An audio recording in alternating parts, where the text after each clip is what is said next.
Sí, buenos días a todos.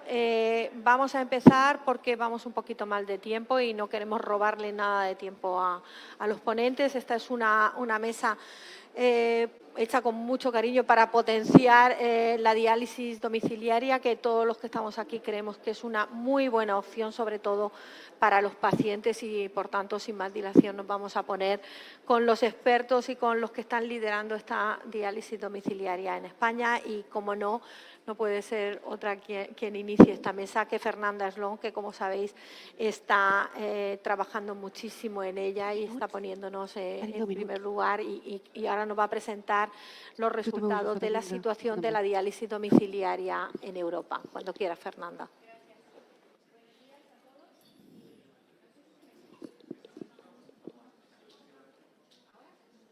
Pues si no hablo con ahora, vale, muy bien. Pues mi charla prácticamente es la introducción de esta mesa, en la que voy a enseñar la situación de Europa actual en lo que respecta a la diálisis domiciliaria. Estos son mis conflictos de interés.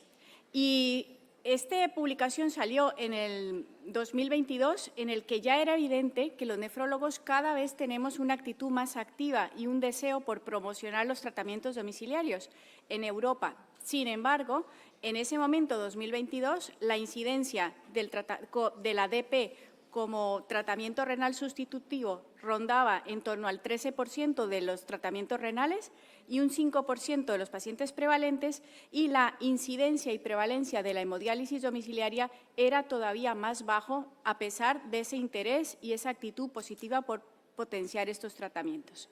De 2022 para acá, ¿qué ha pasado? Lo primero, en Europa, donde tomamos la información, es del registro europeo. Y en el registro europeo, como podemos ver, con los últimos datos del 2024, que está pendiente todavía de ser publicados, vemos que la situación en Europa sigue siendo baja. La diálisis peritoneal es alrededor de un 3 al 9% de los tratamientos renales sustitutivos en Europa, la hemodomi todavía inferior, 0,2 a 3,7, y si nos fijamos solo en España, como está este recuadro, podemos ver que nuestros números son todavía más inferiores, con lo que vemos que tenemos que seguir trabajando muchísimo más.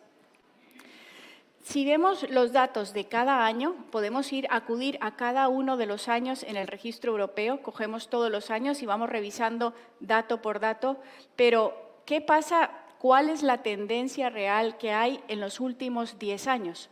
Este es el interés de un estudio que está pendiente de publicar, pero que ya está enviado todos los datos, y en estos 10 minutos presentaré de forma muy rápida, porque no tenemos mucho tiempo, unas pinceladas de los resultados que hemos encontrado. Tengo que decir que este estudio se basa en la población europea que ha enviado y que contiene todos los datos del registro europeo, y de ahí es donde se han analizado estos datos. Se tomó información de todos los pacientes en técnicas domiciliarias desde el 2012 hasta el 2021 y se analizaron la suma de diálisis peritoneal más hemodiálisis domiciliaria para ver la población de diálisis domiciliaria total en Europa. Se analizaron datos de la población en hemodiálisis domiciliaria y la población de diálisis peritoneal. Estos datos que vemos aquí son el porcentaje a 2021 de lo que respecta población en diálisis domiciliaria frente a otros tratamientos sustitutivos renales, un total de 5,8% de los pacientes en terapia renal sustitutiva, un 1,1% correspondiente a los de hemodiálisis y un 4,7% correspondiente a los de diálisis peritoneal. Se analizaron múltiples características y os invito a que cuando salga esta publicación lo podáis ver con más detalle, pero lo único que quiero recalcar de esta tabla es que se incluyeron en este tiempo de estudio un total de 7.878 pacientes en hemodiálisis y 65.246 pacientes en diálisis peritoneal. Como pincelada muy rápida para que veáis, la población de hemodiálisis es una población con una edad inferior que la edad media de la población que se encuentra en diálisis peritoneal. Hay muchísima información que daríamos para una charla entera, pero lo que quiero con esta presentación es darles las pinceladas de los resultados.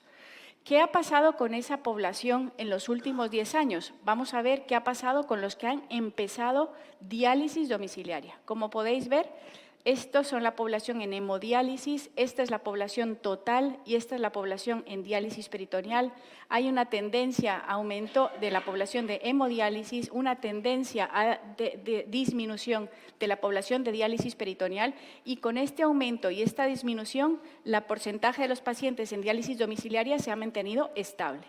Similar pasa con la prevalencia. La prevalencia, hay un aumento llamativo de los de hemodiálisis, un descenso de los pacientes de diálisis peritoneal, y esto hace que la tendencia en general como diálisis domiciliaria se haya mantenido más o menos estable, con una ligera tendencia al incremento en los últimos 10 años en Europa.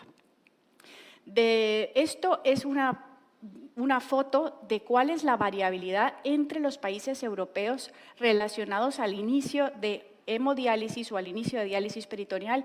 Aquí vemos España, que es el color gris, que tiene números inferiores a otros países, pero es una variación muy importante entre países, tanto los pacientes que inician terapia como los pacientes prevalentes, como lo podéis observar. Esto es España, un incremento de la hemodiálisis domiciliaria y una situación muy estable que está aquí de la diálisis peritoneal. Con los respectos a los grupos de edad, hay también variación. La hemodiálisis domiciliaria, un incremento en todos los grupos de edad, tanto en los pacientes que inician como los prevalentes. En cambio, en diálisis peritoneal, la población de grupos de edad es una tendencia a decrecer, excepto un grupo poblacional de mayores de 75 años, que esto es una cosa llamativa que cabe la pena mencionar. Con respecto a sexo, no hay diferencias, siempre mayor población de pacientes masculinos que femeninos, como podéis observar. Y esto es un dato importante, ¿de dónde provienen nuestros pacientes? La mayoría de los pacientes que inician hemodiálisis domiciliaria provienen de hemodiálisis en centro, y la mayoría de los pacientes que inician diálisis peritoneal provienen de ERCA, no han iniciado tratamiento renal sustitutivo.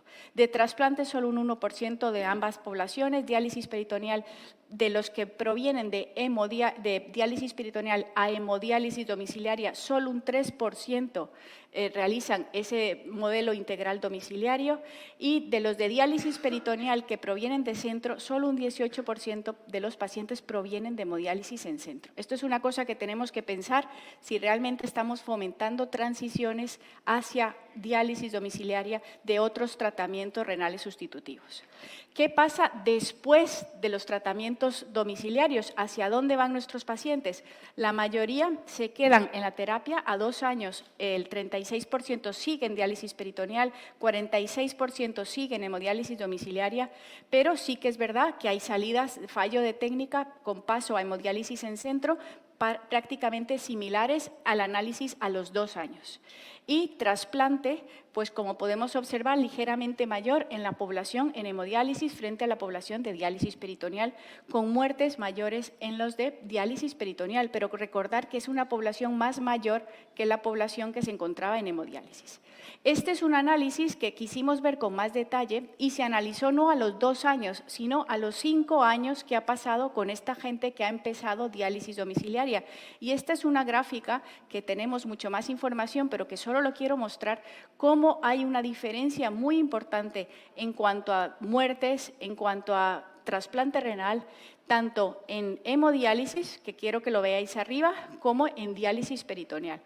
Hemos dividido las poblaciones en población menor de 64 años. Esto es lo que pasaba con los pacientes en hemodiálisis a los 5 años de empezar terapia, y esto es lo que pasa en mayores de 65 años. Como podéis observar, menos trasplante renal a mayor edad, mayor muerte, tanto en terapia como fuera de la terapia, pero una población bastante importante se mantiene en terapia en hemodiálisis, lo que abajo podréis ver los datos de diálisis peritoneal. En diálisis peritoneal, la población joven mayoritariamente está trasplantado a los 5 años, en comparación con pacientes más añosos, como lo podéis observar.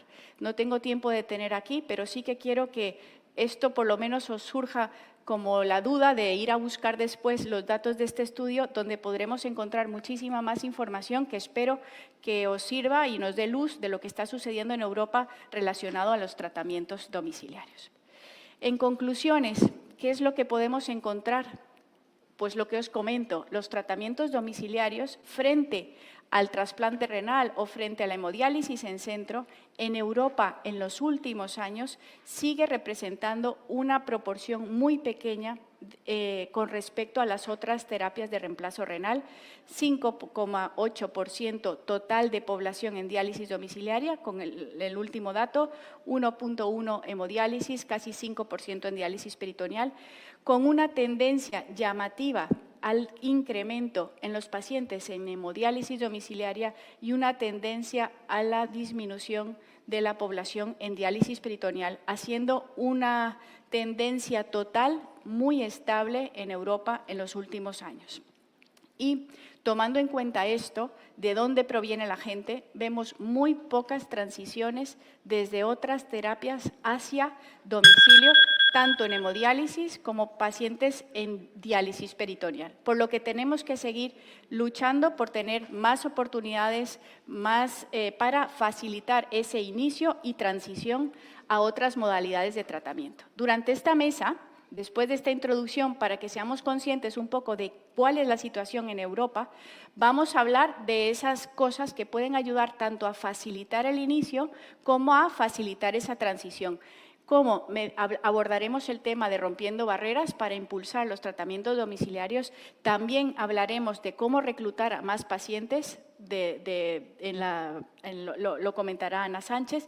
Y por último, tenemos que tener en cuenta que todo esto, ¿para qué? Para que el paciente se encuentre bien y viva mejor en una terapia domiciliaria, porque tenemos muy claro que el centro de todo esto, nuestro interés, es por el bien de nuestros pacientes. Así que sin quitar más tiempo, después de esta introducción, voy a dar paso a la siguiente compañera que va a hablar sobre rompiendo barreras para incrementar los tratamientos domiciliarios. Muchas gracias.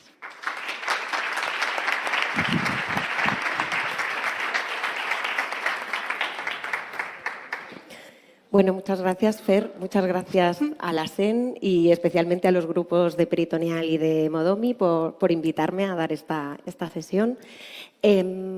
Bueno, estos son mis conflictos de interés en relación a la charla. Y bueno, la primera pregunta es ¿por qué impulsar las técnicas domiciliarias? Como sabéis, los estudios que analizan los resultados clínicos entre las diferentes técnicas de diálisis, comparando hemodiálisis en centro respecto a las técnicas domiciliarias, son complejos y muchas veces se asocian a sesgos. Pero en la mayoría de ellos los resultados van a favor de las técnicas domiciliarias o, como mínimo, otros que no encuentran un favor por las técnicas domiciliarias, lo que describen es que no hay una inferioridad en estos resultados de supervivencia en pacientes en tratamiento domiciliario. Además, los pacientes que hacen diálisis domiciliaria se ha visto que tienen un menor impacto negativo sobre la calidad de vida y que estos pacientes presentan más autonomía. Estos datos son tanto en pacientes en hemodiálisis domiciliaria, que se publicó una revisión recientemente de la Cochrane, y también en pacientes en diálisis peritoneal. Se publicó este metaanálisis ya hace un par de años, 4 años, que básicamente lo que miraban era pues básicamente esto, ¿no? Analizar la calidad de vida en los diferentes pacientes en diálisis peritoneal. Os he puesto esta imagen para que veáis, porque realmente es muy diferente, no se ve muy claro, pero está estratificado por diferentes zonas del mundo. Nos vamos a centrar en la que a nosotros en la que pertenecemos, ¿no? Que sería en Europa. Y si miramos en Europa, sí que hay un claro beneficio de las técnicas domiciliarias, en este caso de la peritoneal. Además, las técnicas domiciliarias se asocian a un menor coste y también a menor requerimiento de personal especializado. Entonces, una vez identificado el porqué, pues lo primero sería identificar las barreras. La primera barrera es algo que creo que es evidente, que estamos hablando de dos técnicas que, a pesar de que tienen puntos en común, sobre todo el hecho de hacerse en domicilio y muchas veces el perfil del paciente, son técnicas que son muy diferentes. Y en 15 minutos pues voy a intentar abordar sobre todo las barreras más comunes entre las dos técnicas. Y para hablar de barreras, básicamente lo que he hecho ha sido como diferenciar por tipo, yo lo que he hecho ha sido diferenciar en dos grandes tipos, ya sean de formación o socioeconómicas, o diferenciar en función de a quién afectan estas barreras. En primer lugar ponemos al paciente, en segundo lugar al equipo médico y posteriormente a la administración. Entonces, si empezamos con las barreras de formación que afectan al paciente, este es un poco el esquema que seguiré de las barreras. Y si vamos ya a materia, más que hablar de barreras, intentaré hablar o intentar dar directamente alguna posible solución o que estamos haciendo en nuestro centro o que podría, creo, fomentar este aumento de las diálisis domiciliarias.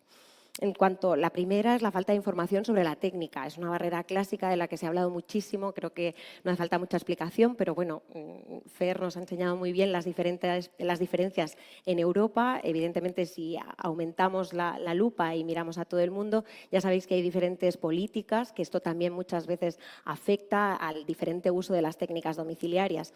Es cierto que si ponemos la lupa en Europa y concretamente nosotros en España, lo que tenemos que mirar, probablemente la pregunta que nos tenemos que hacer, mejor dicho, es pues con una educación imparcial y adecuada, ¿qué escogerían los pacientes, ¿no? ¿Cuántos pacientes elegirían técnicas domiciliarias? Pues es un estudio que ya hace tiempo se publicó, pero básicamente lo que reconoce es que hay los países con mejores programas de educación tienen mayor cantidad de pacientes en técnica domiciliaria. Los resultados en Canadá son del 20% en peritoneal y 5% en hemodiálisis domiciliaria, y en Países Bajos con un 16% y un 4% respectivamente. O sea, lo que podríamos decir, ¿no? La potencial solución, pues es algo que tampoco creo que esté innovando mucho aquí, pero dar una información clara, comprensible y adaptada a cada paciente. Cada unidad lo hace de una manera. Es verdad que normalmente se pivota todo desde las unidades cerca. En nuestro caso, sí que os quería explicar nuestra experiencia. En los últimos años, insisto en lo de adaptada, porque hemos desarrollado pues, un sistema para informar a los pacientes, que es gracias a unas gafas de realidad virtual, con lo cual, aparte de la consulta ERCA, porque esto queda evidentemente integrado en la consulta ERCA, el paciente tiene como un tiempo de él poder entrar en las diferentes, es como una casa del riñón, entra en las diferentes habitaciones, ve las diferentes opciones de tratamiento renal sustitutivo y también ve experiencia del paciente. En segundo lugar, hablar de dudas y miedos. Yo creo que esto igual podríamos enmarcarlo dentro de la falta de información, pero es cierto que muchas veces nos encontramos que los pacientes tienen miedo a las complicaciones, ¿no? Cuando nos centramos en la peritoneal, sobre todo el miedo a las complicaciones infecciosas, a la peritonitis, y cuando hablamos de hemodiálisis domiciliaria, sobre todo a la punción del acceso.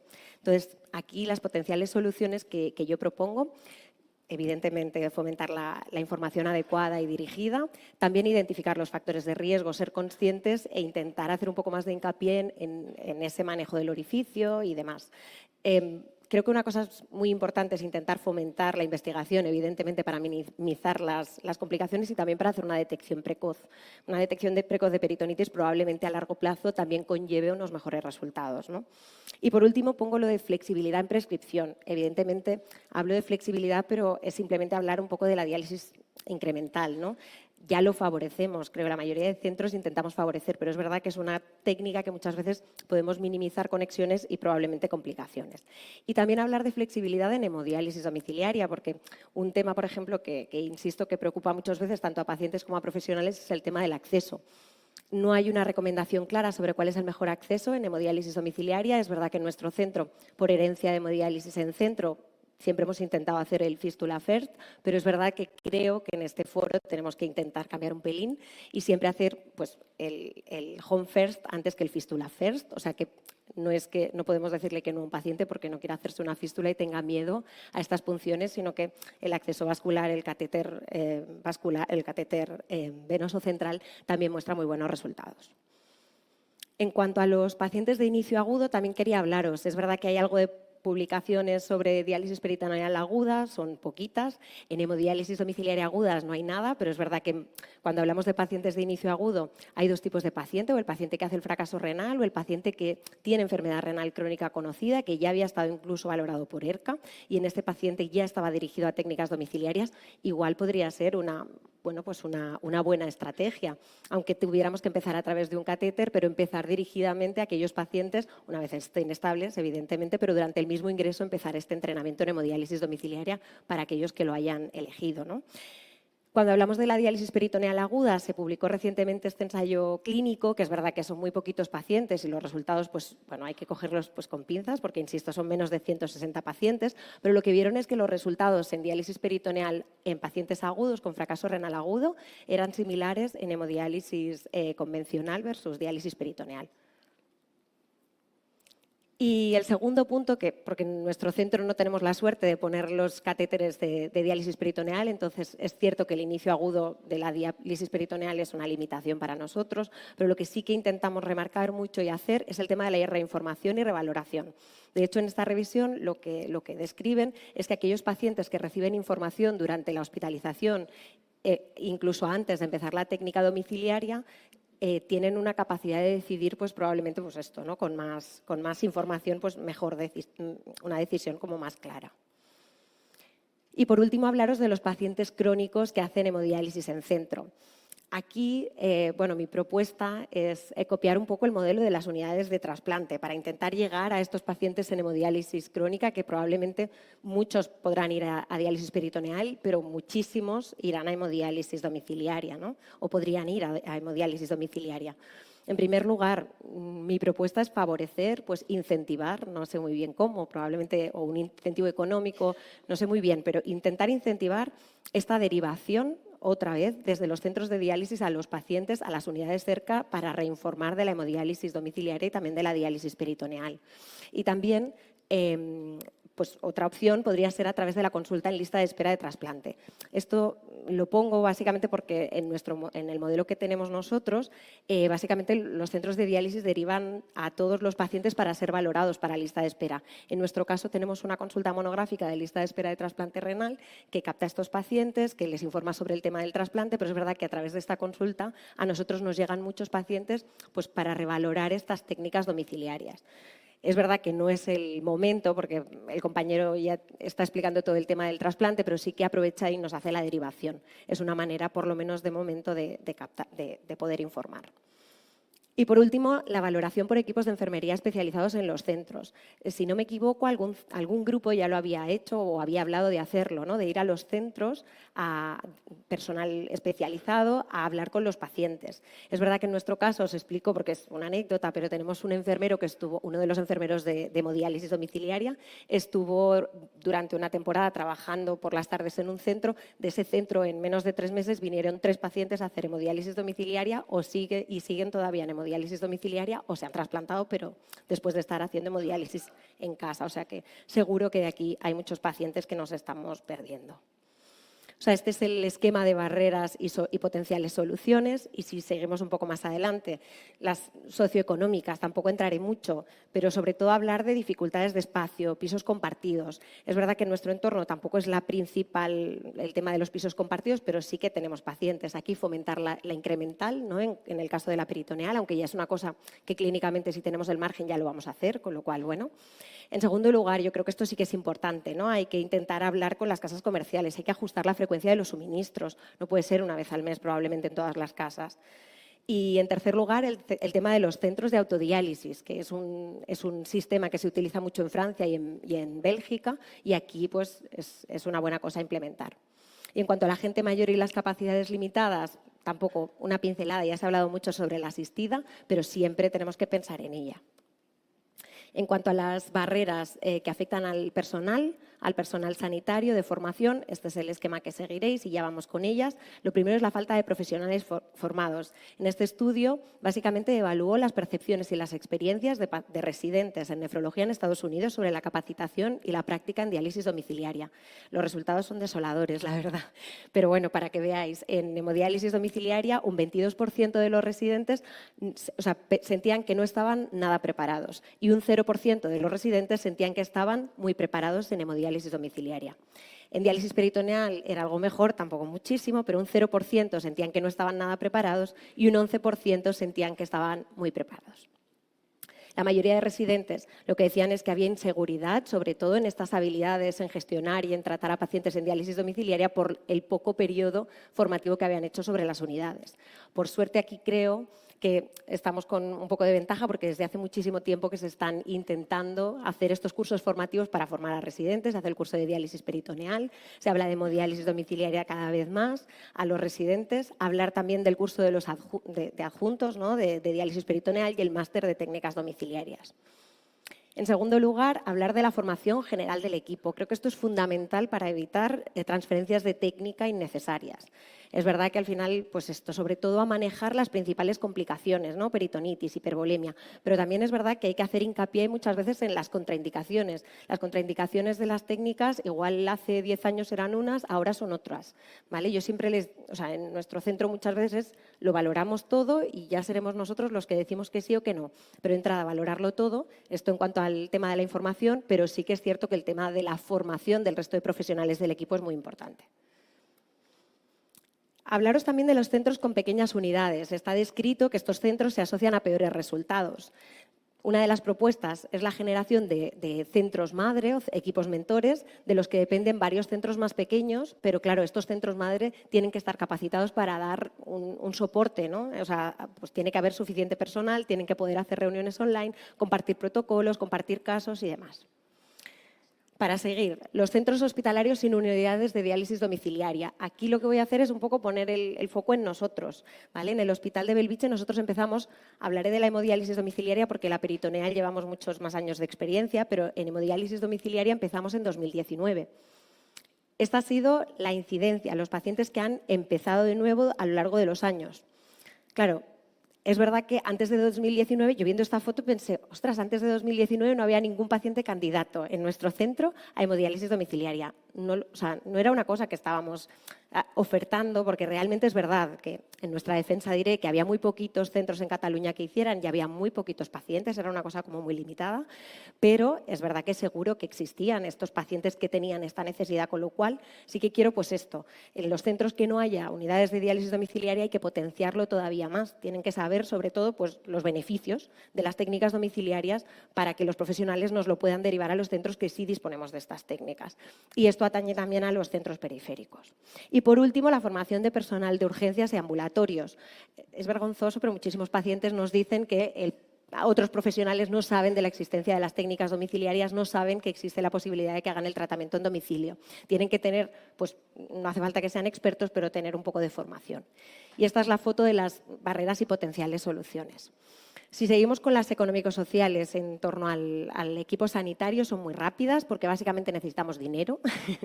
¿Vale? Se necesita dinero para aumentar la plantilla de personal experto en técnicas domiciliarias y es verdad que una de las opciones es hacer los centros pequeños, ¿no? Sobre todo en diálisis peritoneal, pero también en hemodiálisis domiciliario, centros más pequeños, pero que tengan un centro de referencia, que tengan un centro madre. El problema es que estos centros madre tienen que estar capacitados, tiene que haber personal suficiente, ¿no? Si no llegamos a ver a nuestros pacientes no podemos dar soporte a otras unidades, pero esto es una cosa que creo que es importante remarcar.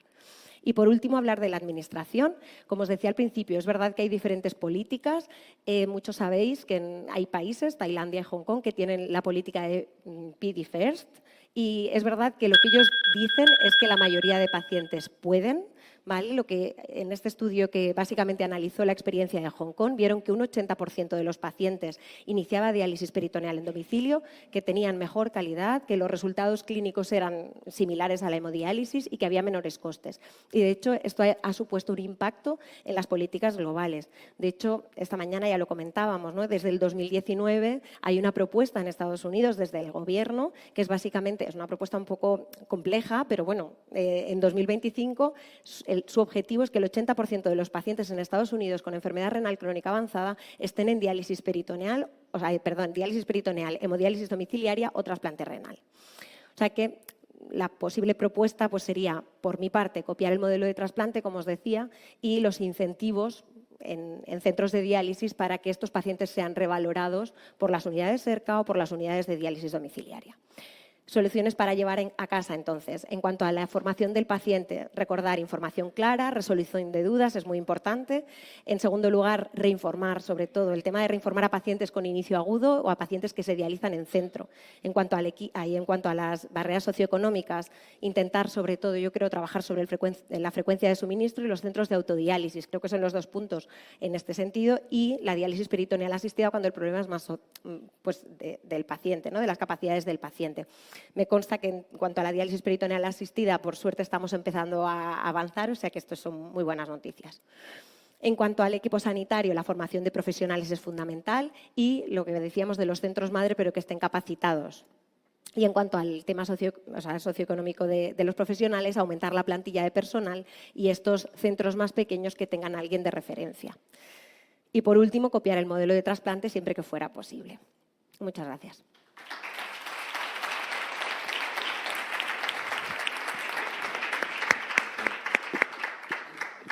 Muchas gracias, María.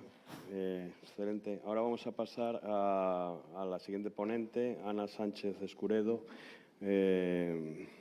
entusiasta de las técnicas domiciliarias y que tiene amplia experiencia porque ha estado en Canadá con el profesor Chang, con lo cual nos va a hablar del reclutamiento de pacientes para la técnica domiciliaria, que seguro que va a ser muy enriquecedor.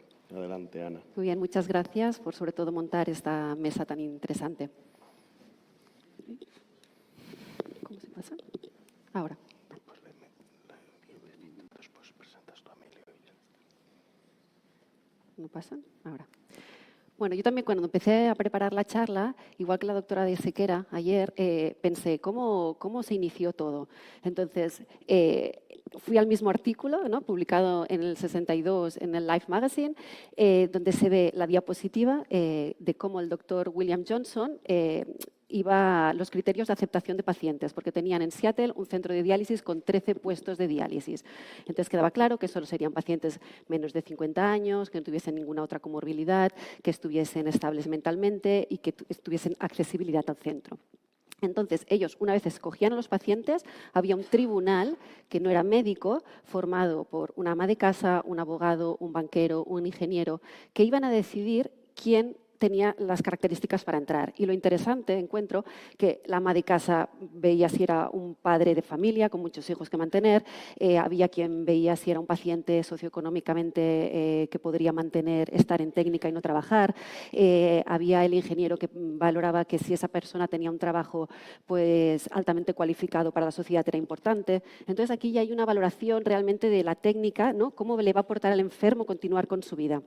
Afortunadamente, en el 72, el Medicare considera que la hemodiálisis tiene que estar pagada por el Estado y a todos los pacientes se podrán empezar a hacer diálisis. ¿Cómo? ¿Sí? Ahora. Entonces, cuando hablamos de técnicas domiciliarias, ¿son las técnicas domiciliarias para pacientes seleccionados o eligen los pacientes las técnicas domiciliarias? Venimos de un pasado donde seleccionamos el paciente correcto, el buen candidato, y actualmente tenemos que hablar de pacientes que están seleccionando la mejor terapia en cada momento de su enfermedad renal crónica, que tenemos que activar a los pacientes para que quieran ser responsables del tratamiento de su enfermedad renal crónica y que tenemos que buscar herramientas para mejorar esta elección. Y luego pensar si estas herramientas van a ser predictivas de la evolución de los pacientes en terapia domiciliaria y evitar las transferencias. ¿Acaba de pasar? Ahora. Entonces, sabemos que la enfermedad renal crónica va a ser una situación dinámica donde cambiar de técnica no es un fracaso. Esto es otro concepto y donde tenemos que dar un enfoque de atención integrada. En este diagrama lo ideal sería que el paciente recibe su educación, si se puede trasplantar, se trasplantará y que los pacientes fuesen de forma natural a terapia domiciliaria, pero sabemos que esto no está pasando. Ahora, ¿por qué? Porque, como hemos hablado, esto empieza con la cultura de nuestro centro, la cultura de nuestro programa, en función de la tradición del servicio, de si tenemos programa, pues lo que decíamos, si hay una unidad de hemodiálisis domiciliaria o aún no la tenemos, si tenemos un programa de diálisis peritoneal grande o muy pequeñito, si el hospital está en una zona urbana muy bien comunicado para los pacientes o vivimos en zonas más rurales con mucha dificultad de comunicación, también de las políticas de reembolso. Y no nos damos cuenta que somos los propios profesionales los que vamos a limitar la primera elección del paciente. Este estudio se publicó ya en el 2013, pero lo encuentro muy interesante porque comparan un centro A con un inicio un 33% de pacientes en diálisis peritoneal, que se considera un centro de alta realización de diálisis, contra un centro B del 15% que lo consideran bajo, que para nosotros ya sería un centro alto. Entonces, en un primer paso, identifican a todos los pacientes que podrían hacer diálisis. Todos los pacientes son ERCA, pacientes que provienen de fracaso del trasplante renal, pacientes que empiezan diálisis de forma aguda y los volvemos a informar de técnicas. ¿Y qué pasa? En el paso número 2, en el centro que tienen un programa muy importante de diálisis, identifican que el 95% de estos pacientes que tienen que hacer diálisis son potenciales candidatos. Y en el otro centro, con menos experiencia, solo identifican al 50%. Luego los dos definen quién hará diálisis, dan toda la información y en el paso número 4 la mitad de los pacientes acabarán eligiendo terapia domiciliaria o no la eligen. O sea que al final el paciente elige. Pero claro, donde ha habido la gran pérdida es en la identificación del paciente por parte de los profesionales. ¿Y cuál es la diferencia entre el centro A y el centro B? Pues que en el centro A tenían un equipo multidisciplinar con enfermera, médico, asistente social y nutricionista. Y este estudio, más recientemente publicado por el grupo de Puigvert, que justamente hacen un retrospectivo del año 2014-2015 de 141 pacientes, donde van a reevaluar en 3 dominios cómo se hacía la valoración, selección de los pacientes, viendo qué paciente era elegible para hemodiálisis o técnica domiciliaria, o sea, hemodiálisis en centro, perdón, qué grado de información recibía sobre las terapias y cuál era la percepción del paciente, si el paciente percibía que él decidió voluntariamente.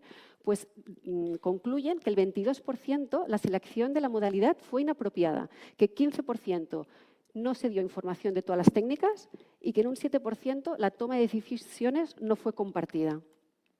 Y entonces vamos a decir, pues, ¿cuáles son las contraindicaciones? ¿Por qué no vemos potencial en todos los pacientes que evaluamos o en el 95%? Porque contraindicaciones absolutas son muy pocas. No tener acceso vascular en la hemodiálisis, estar hemodinámicamente inestable, tener una coagulopatía. Y a nivel de peritoneal sabemos que las ostomías, las hernias que son difícilmente reparables lo van a ser, pero las demás van a ser relativas. Entonces, yo fui la primera persona que me di cuenta que era la que no estaba evaluando bien a todos los pacientes. Cuando llegué a Canadá y me encuentro a este paciente en la sala de hemodiálisis.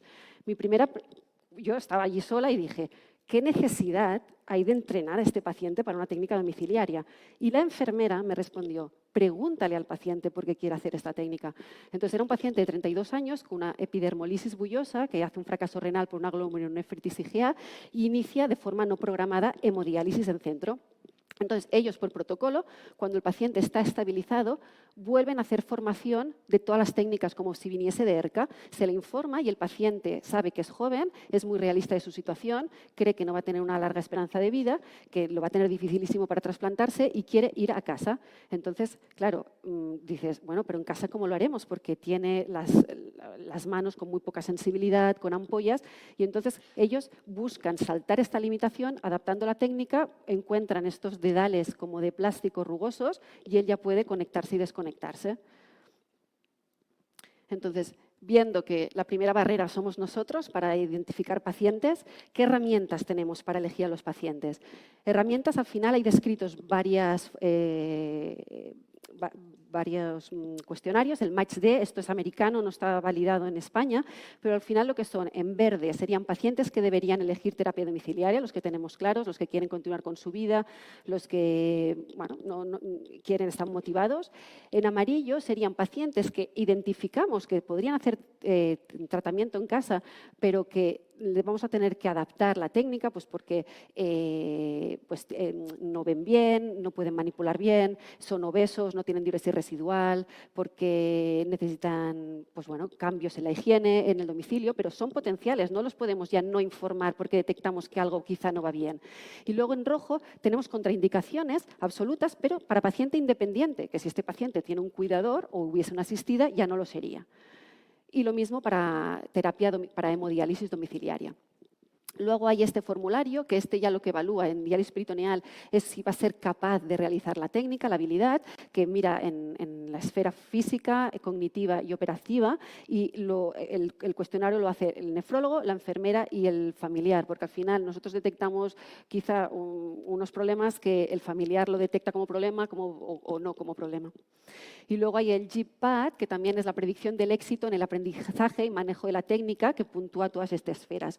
Pero ninguno de estos cuestionarios son herramientas predictivas de la evolución de los pacientes en terapia domiciliaria. O sea, al final el paciente va a querer, pero vamos a entrenar a un paciente que no sabemos cómo va a evolucionar. Y luego, muy importante, es del acento, el trabajo que se está haciendo, que al final es englobar todas estas herramientas que tenemos con el programa que se ha hecho de cerca, de dar la educación estructurada, multidisciplinar, de la toma de decisiones compartidas y todo el material que se ha ido generando, que está colgando y todo, sobre técnicas domiciliarias y cómo seleccionar a pacientes con los test que hay de fragilidad y con todo. Entonces, la pregunta continúa siendo, pues vamos a estar motivados, vamos a explicarlo, vamos a tener todo el material, vamos a tener claro, pero cuando vamos a este estudio, que de saber los pacientes al final en qué toman su decisión, la conclusión ponía que la decisión principal para elegir la técnica domiciliaria, aquí solo se hablaba de EDP, era que querían mantener su estilo de vida y que la elección principal para la hemodiálisis en centro continúa siendo por un sentimiento de seguridad. O sea que al final, esto en pacientes añosos, hablaba. Entonces, yo muchas veces estoy en la consulta y pienso, claro, les estamos explicando que van a estar en casa, que van a hacer vida normal, que va a haber un botón rojo, un botón verde, un botón de stop, 24 horas una enfermera al teléfono, pero ellos quizás están imaginando que tienen que pilotar un avión, ¿no? O sea, esto, pues bueno, seguridad no les puede dar. Entonces, aquí viene un concepto que yo creo que es muy importante, que es que tenemos que activar a nuestros pacientes. Hablamos de que el enfermo tiene que estar situado en el centro de nuestra atención sanitaria, pero el enfermo también tiene que estar activado. ¿Y qué es activar? Pues que el paciente tenga la disposición, la voluntad y la capacidad para querer manejar su propia salud y su cuidado médico. Entonces, si un paciente está activado o no, se mide por esta encuesta, que no está validada en diálisis, pero un ejemplo de activación clásico es el paciente diabético tipo 1. Va a ser un paciente muy joven, normalmente, que va a tener que entender desde muy pequeño que se tiene que pinchar un tratamiento crónico de por vida para estar bien y que tiene que saber manejar la complicación de una hipoglicemia también para estar bien. Entonces, se publicó también hace tiempo este artículo de la diferencia entre pedagogía y nosogogía, que pedagogía sería enseñar a un niño que no sabe nada y que aprenda sobre un tema. Y la nosogogía es que un paciente que es dependiente porque tiene una enfermedad crónica que no es curable, quiera ser o ganar independencia modificando un comportamiento o ayudando en su tratamiento. Y que lo que queremos nosotros como staff, como médicos, es que aprenda a hacer algo de su técnica y algo de su autocuidado. No queremos que sean especialistas de su enfermedad. Lo que queremos es capacitarlos para realizar el tratamiento sin supervisión y enfrentar las situaciones o complicaciones clínicas, pero sin miedo.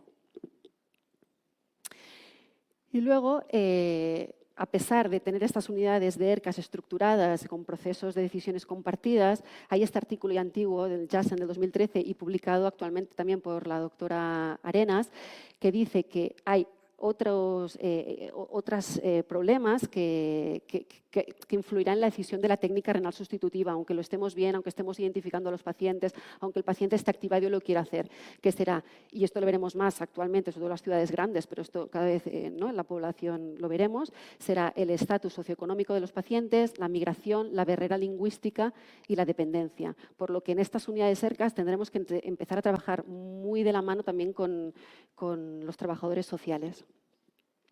Y ya para finalizar, a modo de conclusiones, pues sabemos que tenemos que trabajar en programas de prediálisis con educación estructurada, multidisciplinar y toma de decisiones compartidas, que será la forma de que sepamos identificar al 95% de estos pacientes para técnicas domiciliarias, que el acercamiento moderno a la utilización de las técnicas domiciliarias es diferente, no existe el buen candidato para la técnica domiciliaria, es que el paciente elige la mejor técnica en cada momento de su enfermedad, que tenemos que activar a los pacientes para que quieran ser corresponsables de su tratamiento. Ellos van a estar en el centro del tratamiento, pero tienen que formar parte también de su terapia. Y que nos faltan herramientas predictivas de la evolución de los pacientes en terapias domiciliarias. Perdón.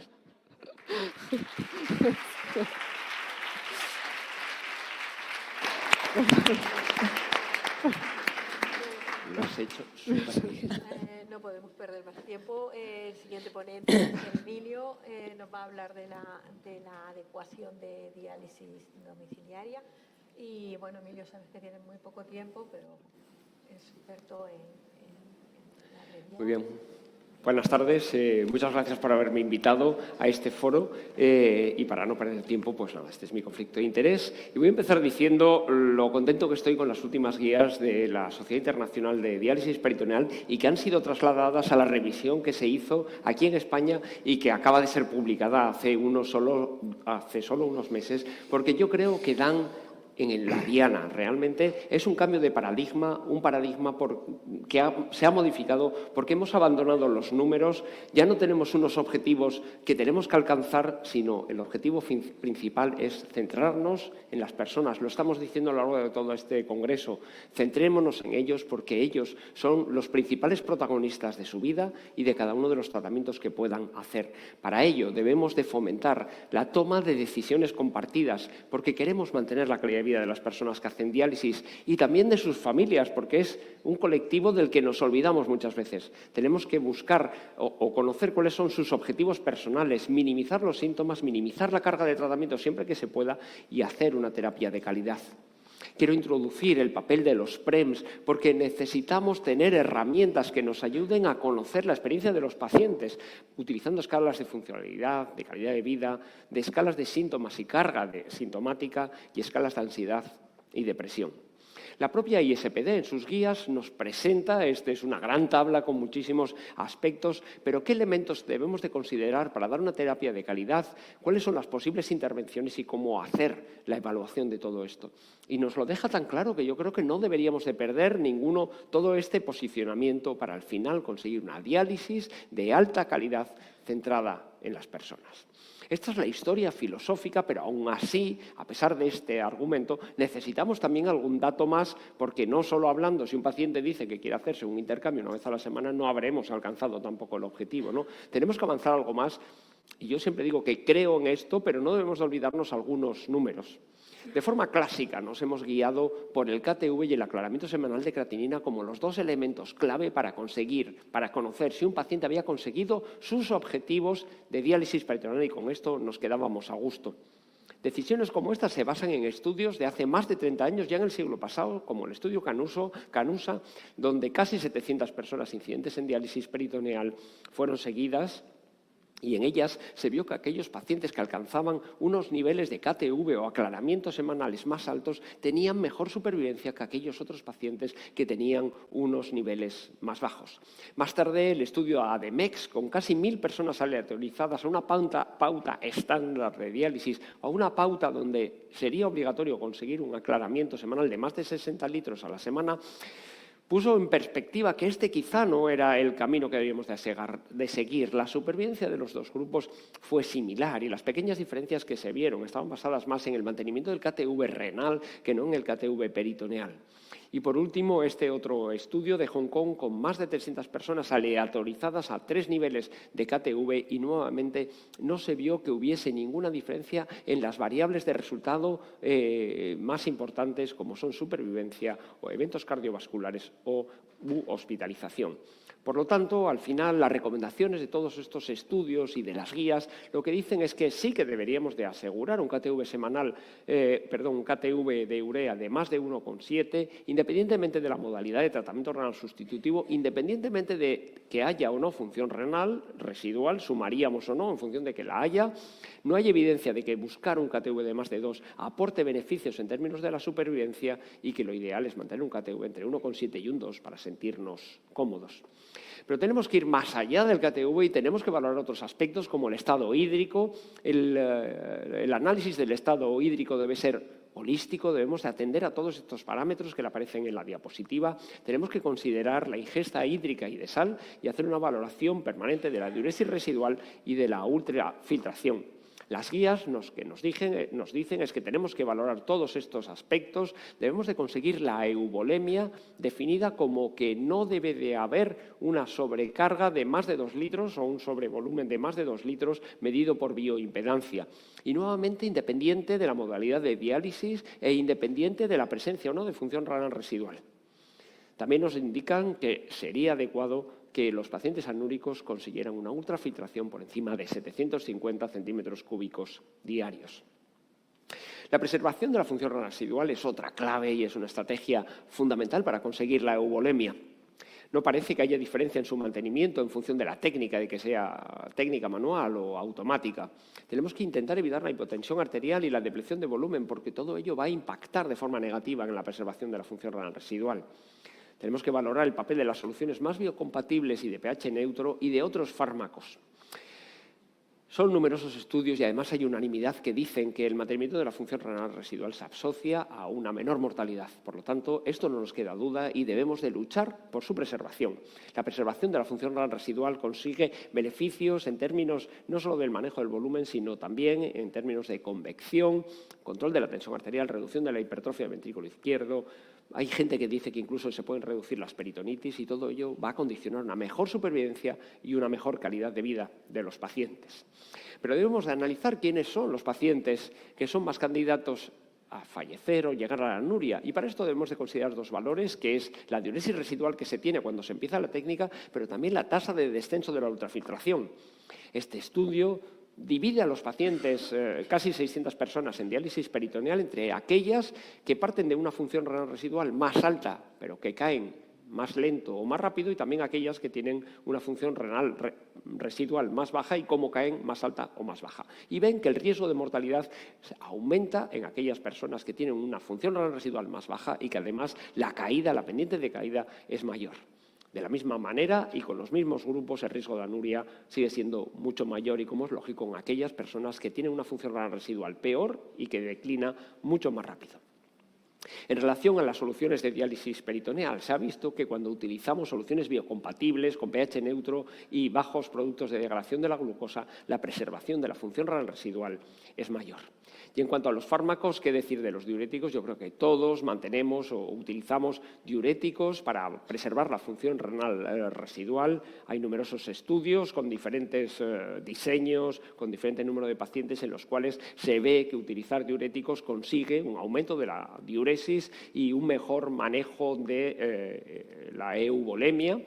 No hay datos definitivos en cuanto a si mejoramos la depuración de moléculas medias, debería de ser, pero no acaba de estar totalmente demostrado, pero sí que vamos a ser capaces de manejar mejor la euvolemia. Otros fármacos comúnmente utilizados en la población en diálisis peritoneal, además, yo siempre insisto que es una población que no tiene riesgo, tiene muy poco riesgo de hiperpotasemia, son los inhibidores del sistema renina-angiotensina-aldosterona.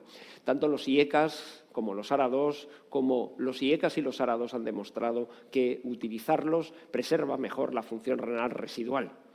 También se ha valorado el papel que los antialdosterónicos, que están teniendo ahora tanta importancia, podían jugar en la preservación de la función renal residual, y hasta ahora no se ha conseguido demostrar. Son fármacos que en esta población parece que no aumentan de forma significativa la diuresis, pero sí que se ha visto que otorgan un mejor pronóstico cardiovascular desde el momento que mejoran la situación de insuficiencia cardíaca, hipertrofia del ventrículo izquierdo y demás parámetros. Y últimamente los ISGLT2 han venido a formar parte de nuestra vida en todos los aspectos. Da igual que uno esté en la consulta externa general de nefrología, en trasplante, en ERCA y también en diálisis peritoneal. La indicación de estos fármacos es para pacientes que tienen un filtrado glomerular por encima de 20, pero cada vez más personas tenemos experiencia en la utilización de ISGLT2 en personas que están en diálisis peritoneal. Algunos estudios como este, con el origen es de Arabia Saudita, no quiero decir nada, pero bueno, es de Arabia Saudita, pero 50 personas en diálisis automática, diabéticos, a los cuales se les añade 10 miligramos diarios de dapagliflozina y se ve que la utilización de este fármaco conlleva a una mayor ultrafiltración, a una mayor diuresis y una mayor reducción de peso en los pacientes que están en diálisis peritoneal. Y este otro estudio, que este es de Taiwán, solo 4 personas, es un poco, bueno, con 4 poco se puede decir, pero en estas 4 personas a las cuales se les prescribió dapagliflozina se vio cómo la utilización de este fármaco condicionaba un aumento de la diuresis, un aumento de la ultrafiltración y una reducción de peso en los pacientes que la utilizaban. En cuanto a la preservación de la función renal de la membrana peritoneal, que es el elemento clave para que podamos buscar adecuación, las soluciones bajas en glucosa han sido una clave muy importante, ¿no? Son numerosos los estudios que dicen que la utilización de este tipo de soluciones conlleva una menor inflamación, una menor transición epitelio-mesenquimal y una mejor preservación de todas las funciones que tiene la membrana peritoneal. Para también incidir en este mismo aspecto, los inhibidores del sistema renina-angiotensina-aldosterona vuelven a ser fármacos que demuestran una menor transición epitelio-mesenquimal. Este estudio que proviene es un análisis del NECOSAT, ve que aquellas personas que durante más del 75% del tiempo de su seguimiento mantienen un IECA o un ARA2 tienen una mejor preservación de la función renal residual y una menor transición hacia un modelo de transporte peritoneal más alto. Y además tenemos otras muchas opciones para preservar la membrana peritoneal, la utilización de heparina, de tamoxifeno, de estatinas, nuevos agentes osmóticos que se están investigando, celicosib, paricalcitol. De todos estos fármacos se han visto en algunos estudios, muchos de ellos pequeños, pero se han visto pequeñas experiencias que nos pueden ayudar a preservar la función renal residual. Objetivo es también en nuestros pacientes controlar la presión arterial. Esto nos ayuda a manejar de forma adecuada el riesgo cardiovascular y renal. No hay unos objetivos claramente definidos y diferentes para la población en diálisis peritoneal frente a otra población en diálisis y siempre que se pueda y por todo lo que había comentado hasta ahora se debería de prescribir un IECA o un ARA2. Y también es importante hablar de nutrición, porque nuestros pacientes tienen que estar bien nutridos para conseguir un adecuado objetivo, ¿no? Y aquí tenemos que tener en cuenta el apetito, el peso, valores analíticos y tenemos que valorar la dieta. El síndrome de desnutrición proteica y energética es muy frecuente en los pacientes en diálisis peritoneal. Esto contribuye a un deterioro de la calidad de vida, es un factor de riesgo de mortalidad, de morbilidad, y requiere un abordaje multidisciplinar, porque son numerosos los factores que inciden en que las personas que están en diálisis peritoneal puedan sufrir este síndrome. Algunos factores relacionados con la uremia, pero también otros relacionados directamente con la diálisis peritoneal, como sobre todo el disconfort abdominal o la pérdida de apetito, la presencia de peritonitis, el estado inflamatorio que pueden producir, ¿no? Por lo tanto, tenemos que abordarlo también de forma conjunta. ¿Y cómo lo podemos hacer? Pues parece de toda lógica que si les damos consejos a las personas en diálisis en cuanto a cómo comer y cuáles son los alimentos que requieren para hacerlo, pues debería de ir bien, ¿no? Nuestra recomendación es además que tomen una ingesta proteica por encima de 1 gramo al día. Sin embargo, y a pesar que esto es de toda lógica, no hay ningún estudio que demuestre que este consejo nutricional en personas que están en diálisis peritoneal les aporta un beneficio en términos tanto analíticos como en eventos, variables de resultado duras, ¿no? Este estudio, por ejemplo, que es uno de los que más personas incluye, aunque solo sean 60, ve que este consejo dietético no aporta ni más calorías ni más proteínas a los pacientes y no hay cambios en los valores analíticos. Pues si la propia dieta no nos ayuda, utilizaremos, por ejemplo, suplementos orales ricos en proteínas. Pues para hablar de esto hay un metaanálisis publicado en 2020 con 20 estudios y casi 1.300 personas, y en las cuales se vio que la utilización de estos suplementos puede ser de utilidad en personas que están en hemodiálisis. Sin embargo, en diálisis peritoneal no se ha visto un efecto beneficioso claro. Otro estudio posterior, otro metaanálisis que se hizo también con 22 estudios, nuevamente se vio que en hemodiálisis sí, pero en diálisis peritoneal la utilización de estos productos no aporta mayor beneficio. ¿Y qué decir de las soluciones con aminoácidos? Podría ser la solución, ¿no?, para mejorar la situación nutricional de nuestros pacientes. Pues hay estudios que han visto distintas mejorías en el estado nutricional, en algunos de los marcadores, en la fuerza. En algunos estudios observacionales ha visto también que aumenta la albúmina, la fuerza de agarre en la mano. Sin embargo, muchos otros no encuentran diferencias. Por lo tanto, nuestras recomendaciones es que se debe de utilizar especialmente para reducir la carga de glucosa y que, bueno, pues igual no apoya el soporte nutricional, pero ayuda a que este no sea mayor. El abordaje final, entonces, del estado nutricional de los pacientes es manejo general, como en cualquier otra persona con desnutrición. Estos aspectos que acabo de comentar para el mantenimiento de las personas en diálisis peritoneal, y además podemos utilizar pues, estimulantes del apetito o alguna terapia hormonal que nos ayude a su manejo. Y hasta aquí todos los objetivos que teníamos. ¿Podemos pensar que no estamos cumpliendo los objetivos? Pues podemos preguntar, tenemos que ver que el paciente no está evolucionando bien, porque él nos lo dice, porque no maneja bien el volumen, porque los análisis indican que no lo estamos haciendo del todo bien y porque cada vez puede haber mayor comorbilidad. Y cuando esto ocurre tenemos que ser proactivos aumentando la dosis de diálisis. Porque el objetivo final, y lo acaban de decir mis colegas, puede ser la diálisis incremental, una diálisis que es adecuada para pacientes que inician técnica y mantienen la función residual.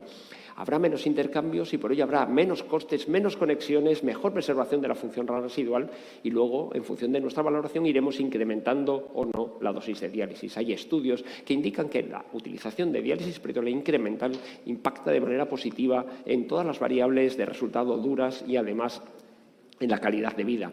Y además va a reducir las infecciones. Este estudio mexicano demuestra, y como es lógico, que a menos conexiones, menos riesgo de peritonitis.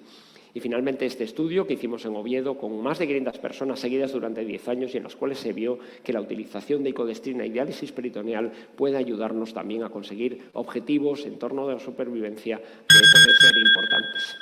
Hablar de la diálisis peritoneal paliativa, una diálisis que ayuda a aliviar síntomas, que tiene unos objetivos vitales, da calidad de vida y cuida a los cuidadores. Y solo decir, porque la mayor parte de mi charla estaba dedicada a la diálisis peritoneal y me pedían que hablase de diálisis domiciliaria, que no ha habido grandes novedades en la adecuación en hemodiálisis domiciliaria. El abordaje debe ser multidisciplinar atendiendo todos estos objetivos. Tenemos también una serie de valores que debemos de conseguir en términos de KTV, de control del volumen, de la tolerancia a la hemodiálisis y sabemos cómo medirlo y cómo registrarlo.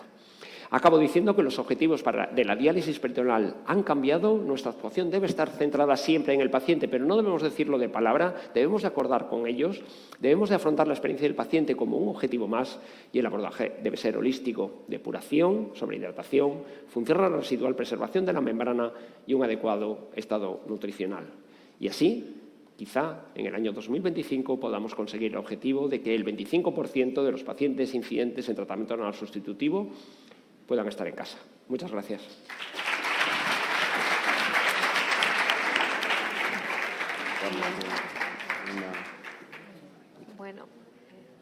Bueno, nos hemos quedado un poco fuera de tiempo, pero no ha sido culpa nuestra porque empezamos tarde. Por lo tanto, nos merecemos un pequeño turno de comentarios, preguntas. Si alguien se anima, adelante. ¿Hay micrófonos o sí?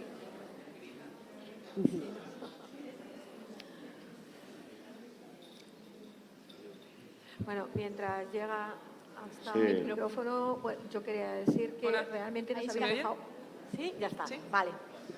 Bueno, enhorabuena a los ponentes, ¿no?, por la charla. Yo tengo dos preguntas que están un poco relacionadas. La primera es para Fernanda, que decimos que nos sorprende, ¿no?, los datos de que los pacientes de hemodiálisis domiciliaria vienen muchos de hemodiálisis en centro. Entonces, yo no sé si habéis analizado el posible sesgo que haya en cuanto a las transiciones, ¿no? Ese paciente de diálisis peritoneal que pierde la técnica o ese paciente que se nos agudiza, empieza diálisis en centro, pasa bastante tiempo como para considerarlo incidente y luego pasa a hemodiálisis domiciliaria. Esta es la primera, ¿no? Si realmente habéis analizado cuál es la transición.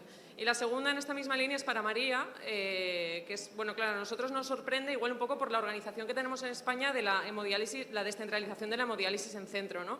Nosotros, el paciente de hemodiálisis empieza hemodiálisis, se va a un centro y realmente, a no ser que tenga indicación para estar en lista de espera de trasplante, casi que perdemos el seguimiento, ¿no?, la vinculación con el hospital. Entonces, yo pienso que en parte hay un conflicto de intereses con los centros, que al final les interesa tener pacientes en hemodiálisis en sus centros, ¿no?, y lo que nosotros valoraríamos que sería lo mejor para el paciente. Entonces, no sé si vosotros habéis valorado, tú que hablas de las barreras y que tenéis un centro grande con experiencia en domiciliaria, alguna forma para no perder ese vínculo o para reevaluar pacientes más allá de que tengáis una enfermera que esté en 2 sitios a la vez, que creo que al final es un poco conflictivo también para la enfermera que está trabajando.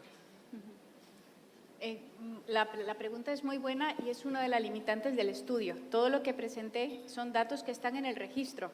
Las causas de si por qué están en hemodiálisis o no lo están, no las podemos saber, pero sí que se hace en la discusión una puntualización acerca de esto. Hay pacientes, según la organización de las unidades de hemodiálisis domiciliaria, el entrenamiento se empieza en hemodiálisis en centro. Entonces, hay una limitante importante que hay países como Finlandia que empiezan el entrenamiento en hemodiálisis en centro y posteriormente pasan a hemodiálisis domiciliaria. Ese punto, si es por entrenamiento, si es por definición, si es por logística y organización de las unidades, no lo podemos saber con los datos del presente estudio. Esto es una foto de lo que está sucediendo en Europa en los últimos 10 años, una población bastante importante, 7.000 y tantos pacientes en hemodomi. Es el primer acercamiento, creo yo, para saber la situación actual y sobre eso profundizar un poco más con estudios más detallados de esos temas, en especial, esa es una de las puntualizaciones que se hace en la discusión. Yo, quería añadir que si tenéis la oportunidad, ¿no?, de hacer un estudio complementario, creo que estaría bien saber cuánto tiempo pasan estos pacientes en hemodiálisis en centro antes de transferirse, ¿no?, a hemodiálisis. Pero creo que da para un estudio complementario, Sí, sobre eso. bueno, van a haber más tablas, es que he tenido solo muy poquitos minutos para presentar, pero hay más tablas y más información de terapia pre, terapia post, y a 2 años y a 5 años. Vale, gracias. Y en cuanto a la pregunta que me comentabas, también creo que es muy buena pregunta y es verdad que es un problema precisamente por esto. Nosotros no tenemos, ni la enfermera, como tú dices, ni nosotros tenemos el personal para poder hacer seguimiento de todos los pacientes que hacen hemodiálisis en centro, que no sean candidatos a lista de espera de trasplante. Por eso digo que es uno de los limitantes, ¿no?, los pacientes que hacen hemodiálisis en centro.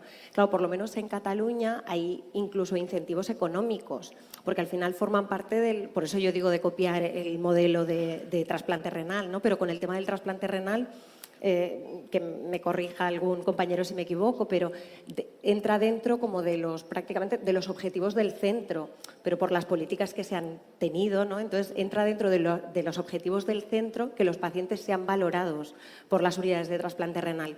Es lo que comentaba. Yo creo que no podemos depender de las unidades de trasplante renal porque además hay muchos pacientes pues, que no serán trasplantables, pero que son jóvenes o que no son jóvenes, pero que tienen ayudas y que se podrían beneficiar de la diálisis domiciliaria. Por eso digo que yo creo que más que a través de la consulta de lista de espera, lo que creo que sería interesantísimo es que se diera, pues, insisto, no sé si es un incentivo porque entiendo que hay una competición directa, pero claro, al final, si ponemos al paciente en el centro, es decir, oye, pues igual intentar facilitar a los centros que hagan esta derivación, que piensen en las técnicas domiciliarias e, insisto, si se pudiera copiar el modelo de trasplante, por lo menos, ya digo, el que yo conozco que hay en Cataluña, se potencia mucho en este sentido, ¿no? Pues X% de los pacientes tienen que haber sido valorados para lista de espera, ¿no? Es uno de los objetivos, con lo cual creo que esto sería fundamental para las técnicas domiciliarias, sí, sí. Sí, yo solo, si me permites añadir, por lo que acaba de decir María también, el problema lo tenemos sobre todo en pacientes incidentes no programados en hemodiálisis, que una vez solventado el problema los derivamos a un centro de diálisis periférico y ahí nos olvidamos de él, ¿no? Y ya hay muchos hospitales que cuando esto ocurre se van de alta de ese ingreso hospitalario y de ese inicio de diálisis no programado con una consulta ERCA dentro de 2 o 3 meses, cuando estén capacitados para tomar decisiones. Porque en ese momento agudo donde yo voy por la calle y soy tan feliz y mañana estoy metiéndome un catéter y estoy empezando hemodiálisis, quizá no sea el día para decidir nada, ¿no? Claro. Ese día es el día de salvarle la vida y una vez que esté estabilizado es el día de que hablemos y de que nos conozcamos y ya está. Entonces, por lo menos lo que debemos de proponer es cuando se vayan de alta o si no ha ingresado, cuando empiece diálisis en el centro y lo derivemos al periférico, que se vaya con una cita en ERCA. Nosotros lo hacemos en ERCA porque es donde se hace la toma de decisiones compartida. Un comentario, Secundino.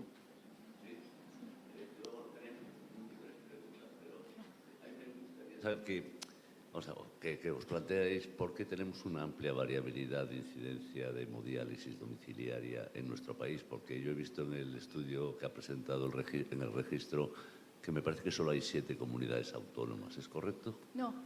¿Cuántas son? 7 comunidades, actualmente 14 en España. No, pero lo que apareció ahí no eran 14. Es que esto es Europa, y Europa, no todas las comunidades, Fernando, hoy tenemos un mal día.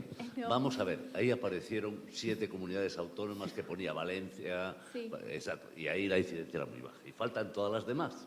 Porque ¿qué pasa? Sí, entonces te explico. Bien, espérate, esa es la pregunta. Vale. Entonces, entiendo de que todos los pacientes hoy en día deberían de empezar de forma programada la terapia sustitutiva. La incidencia de urgencias y demás suele ser bastante, por lo menos en mi experiencia, mucho más baja.